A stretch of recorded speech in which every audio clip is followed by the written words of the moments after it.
Welcome back. You're watching our special series, India at 75. Even as technology transforms India's broken healthcare system, some realities need to be addressed at the policy level. India spends just around a measly 2% of its GDP on healthcare, and that's significantly lower than the global average. And every year, over 100 million Indians slip into poverty due to out-of-pocket health expenditure. In fact, India is ranked 131 out of 189 countries on the UN Human Development Index. One of the big pain points is the lack of primary healthcare centres, despite the country being largely rural. The shortfall of PHCs in some of the lesser developed states is as high as 75%, and the proportion of primary health centres with doctors has only gone up marginally from 17.5% in 2005 to 21.8% in 2021. To solve some of these issues, the government is moving away from the traditional come-to-me healthcare model. Last year, India rolled out its ambitious healthcare program, Ayushman Bharat Digital Mission, which seeks to create an integrated digital health infrastructure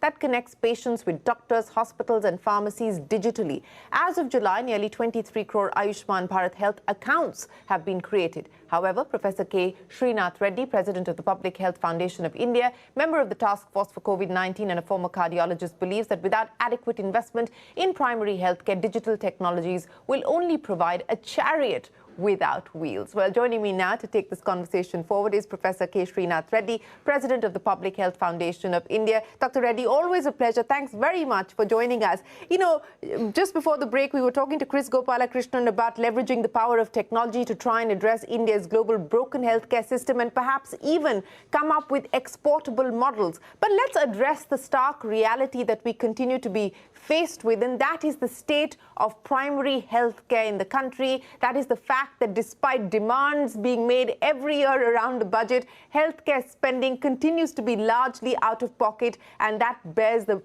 individual bears the brunt of that. So if I were to ask you today, as we mark 75 years of our independence and freedom, what do you think is the biggest imperative facing the government as well as the private sector when we talk of healthcare?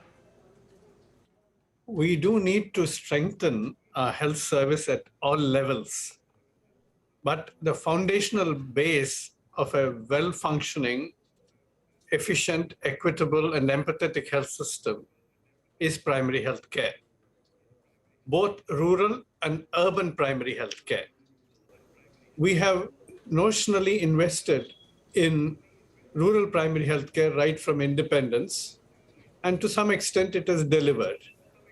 However, it's been grossly under-resourced, and in several parts of the country, it has not had the infrastructure and human resources required to make it fully operational.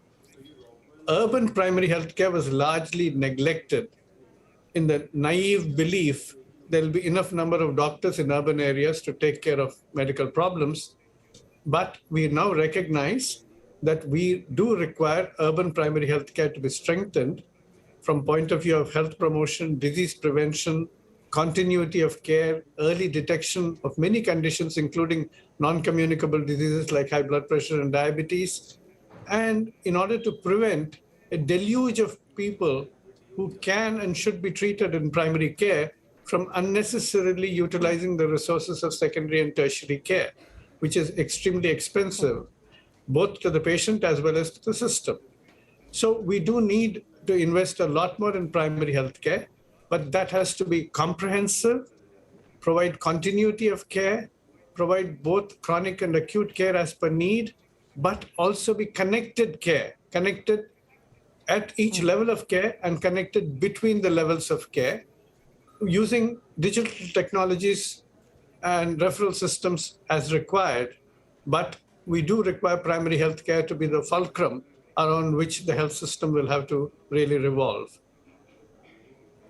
Absolutely. And let me just take that point forward. Comprehensive and connected, that is the vision that you believe we need to pursue as far as addressing primary health and primary health care is concerned. Two challenges there, one on the infrastructure side and second on the manpower side, especially in the context of trying to marry digital technologies to try and address both these.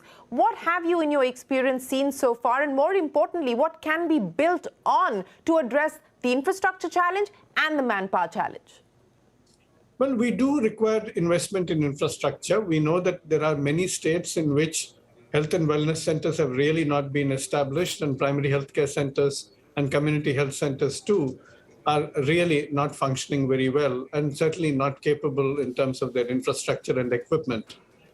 But while we do invest in infrastructure, and the health infrastructure mission of the Ayushman Bharat is going to be very helpful in that regard. And we must also invest in digital technologies, certainly to enable better connectivity and greater efficiency of delivery of services and outreach of services. We must recognize that our infrastructure will be a carriage without wheels, and our digital technologies will be underperforming assets unless we have an adequate number of well-trained human resources who can utilize them well. And that means that our primary healthcare workforce has to be really doubled in terms of ASHAs and auxiliary nurse midwives, especially since the agenda of primary healthcare has now evolved from merely focusing on maternal and child health, infectious diseases, and some nutritional conditions, to a much larger agenda, which includes non-communicable diseases of mental health and many other conditions that require attention. Yeah. So unless our primary healthcare workforce is increased in numbers and skills, we'll be falling short on our agenda delivery.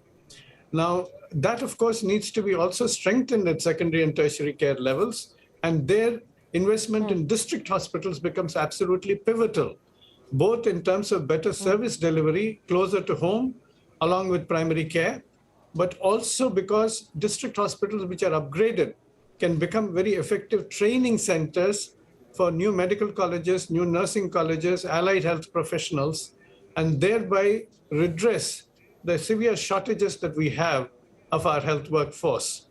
So these are important investments that we must make, not just in tertiary care institutions like All India Institute of Medical Sciences or medical colleges. They are needed too. But unless we get our primary and secondary care well organized, we will have over-dependence on tertiary care, and that will crumble, as we have seen in COVID-19. Yeah. Yes, absolutely. So you're saying a doubling of the workforce is what is required when we talk about being able to adequately and appropriately address primary health care in the country. But, Dr. Reddy, let's also address the issue of financing. We talked about the underinvestment, and it's been a perennial issue, the underinvestment by the government on healthcare. The private sector only able to fill a certain gap in the market. So from an insurance perspective, especially from a social health insurance perspective and a financing perspective, what do you believe is the need of the hour? We do require greater amount of public financing, even to strengthen the public health system, not just the healthcare delivery system. And there, we just cannot focus only on capital expenditure. We do need to ensure that our ability to cover healthcare services, delivery of those services, is going to be covered adequately as well. The operational expenses, making sure that there is equipment, there is no stock out of drugs, all of this is going to be absolutely important for service delivery. But I believe it's important that we do provide financial protection. We are doing it under the Pradhan Mantri Jan Arogya Yojana for about 40% of the population who are economically or socially disadvantaged. About 10% of the population is able to cover itself from employer-provided or privately purchased insurance. The remaining 50%, large sections of them are still very vulnerable, and they can be really crippled financially by catastrophic health expenditure.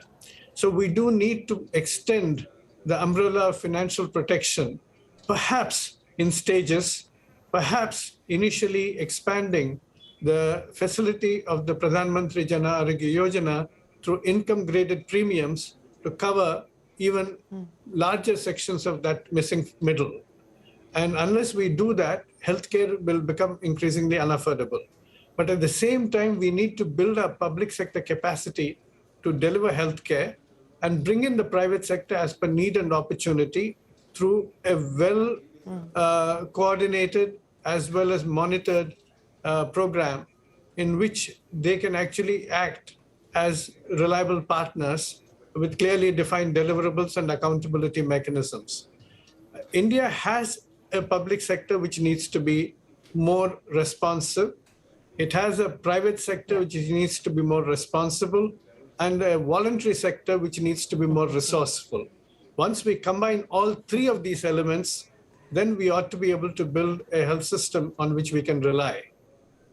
Well, I don't think that we could have comprehensively ended this conversation in a better way. A much more responsive public healthcare system, a much more responsible private healthcare system, and a much more resourceful social healthcare system. That is the need of the hour. Before I let you go, Dr. Reddy, what is the dream that you now have for India as we mark this very significant milestone?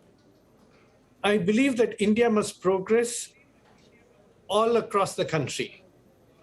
We have several states which are lagging behind others, whether it is maternal mortality rates, where there is a 5-fold difference, or infant mortality rates, where there is a 7-fold difference.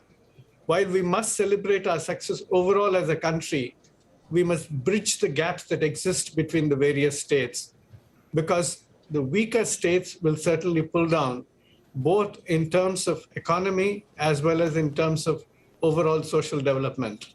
So we ought to really ensure that the country as a whole must progress while bridging the existing inequities.